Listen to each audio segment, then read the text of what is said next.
Existe muita dúvida em torno do tema preenchimento, principalmente preenchimento dos lábios. O que deve ser feito, o que pode ser feito, pode ficar artificial. Bom, primeira coisa, preenchedores, né? Existem dois tipos de preenchedores, os absorvíveis e os inabsorvíveis. Os preenchedores absorvíveis são os mais indicados para ser feitos, que normalmente é o ácido hialurônico. Existem outras substâncias para preenchimento, mas o ácido hialurônico é o mais comum. Nos preenchedores de ácido hialurônico existem volumizações, né, diferentes, existem características diferentes desse ácido hialurônico. Ele pode ter mais crosslink, menos crosslink, mas o fato é que o preenchedor deve ser o ácido hialurônico. Os preenchedores inabsorvíveis, eles não são autorizados para fazer de maneira rotineira nos pacientes, a exceto de alguns tipos de pacientes, mas o ideal é o preenchimento com ácido hialurônico.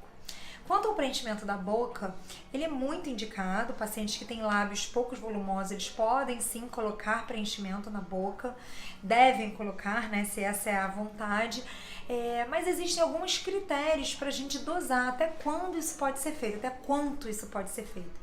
Não existe uma idade inicial para preenchimento, né? Qualquer idade pode fazer, né? A partir de 17, 18 anos, quando a paciente já tem consciência do que quer, né? Ela pode fazer. Normalmente o lábio superior ele é um pouco menos volumoso que o lábio inferior.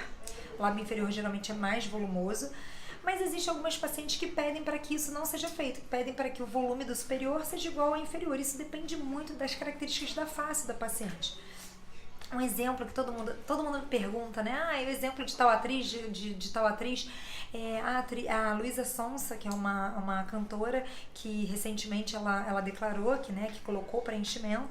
Ela tem essa diferença muito bem marcada. O lábio inferior dela é mais carnudo, mais preenchido que o lábio superior, que é o que é normal, né? Não é que é normal, é o que é natural, a gente nasce com essa diferença, né? Nela ficou muito bem, o lábio superior um pouquinho menos preenchido do que o lábio inferior. Uma outra atriz que especula-se que tenha colocado o preenchedor, eu não sei dizer se colocou ou não, mas que ela tem essa relação lábio superior, lábio inferior muito igual, né?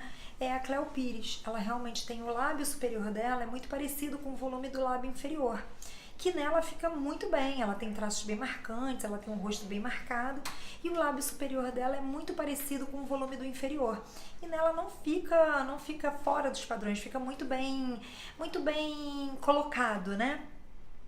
Uma outra cantora que declarou que colocou preenchedor é a Anitta. Eu não estou discutindo aqui o volume, se tem que colocar mais, se tem que colocar menos, isso é muito individual e é questão do paciente, é o paciente que deve falar, eu quero mais, eu quero menos, isso é tateado entre o médico e o paciente, mas o fato é que ela também tem preenchedor e nela essa relação lábio superior e inferior é bem marcada. Ela tem o lábio inferior um pouquinho mais carnudo que o superior, e isso fica muito bem adequado com a estrutura da face dela, com as características dela. Independente se colocou pouco, se colocou muito, isso é muito individual para cada tipo de paciente e da vontade do paciente.